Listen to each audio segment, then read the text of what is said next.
pour moi, voir grand. Donc, voir grand pour moi, c'est voir grand. Voir grand pour moi. Voir grand. Voir grand.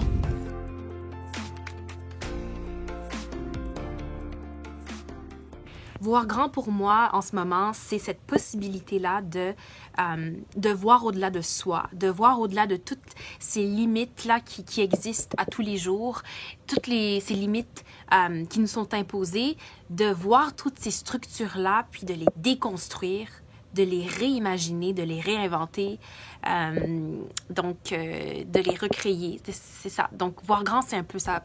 C'est un peu ça pour moi en ce moment.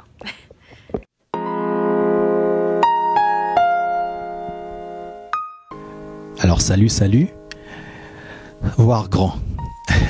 Pour moi, voir grand, c'est croire en son potentiel. De croire que tout est possible finalement. C'est aussi de croire dans les autres, ceux qui sont autour de nous, et de leur donner des encouragements. C'est penser en termes de ce qui est possible, et non pas vraiment en termes de ce qui est impossible. Et je dirais surtout...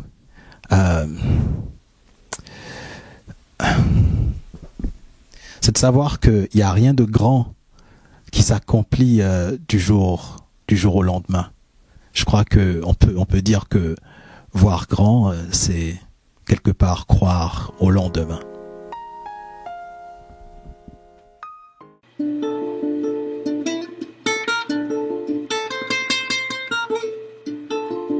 Voir grand pour moi, c'est deux choses. C'est de connaître ses limites et dépasser ses peurs. Parce qu'en dépassant ses peurs, on apprend à connaître ses limites.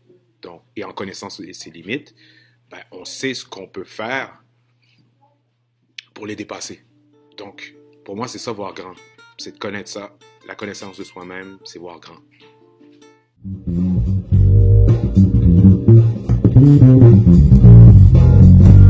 C'est quoi voir grand pour nous? Il y a une grandeur à voir dans les petites choses du quotidien. Votre cercle immédiat. N'oubliez pas que votre environnement, votre écosystème que vous cultivez, que vous avez en ce moment, juste ça, c'est riche aussi.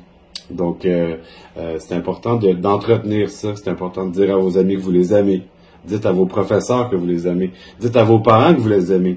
Parce qu'à un moment donné, la vie, ça part vite. N'oubliez pas que dans la vie, l'art, ça nourrit l'esprit, pour vrai. C'est pas quétaine de le dire. Et vous n'avez pas besoin de gagner votre vie avec l'art pour en faire.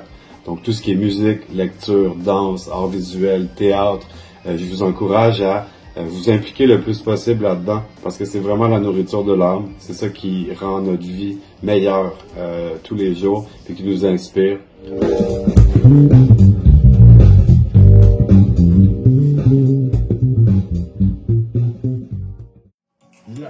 Yes. Écoutez, on continue la fête. On vous laisse avec. Pour moi, voir grand, c'est de prendre une chose et d'explorer en fait tout ce qui vient avec cette chose, un peu comme une espèce de toile d'araignée si on veut.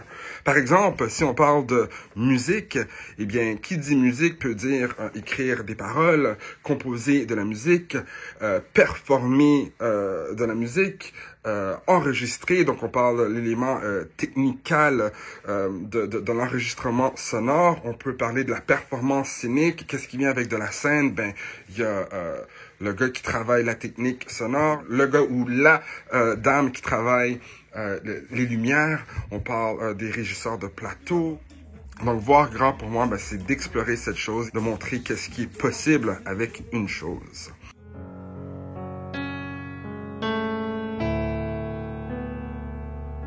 L'on a peur de ce qu'on ne connaît pas. Alors pour moi, voir grand, c'est d'imaginer que l'histoire des Noirs devienne partie intégrante du curriculum scolaire à l'échelle nationale.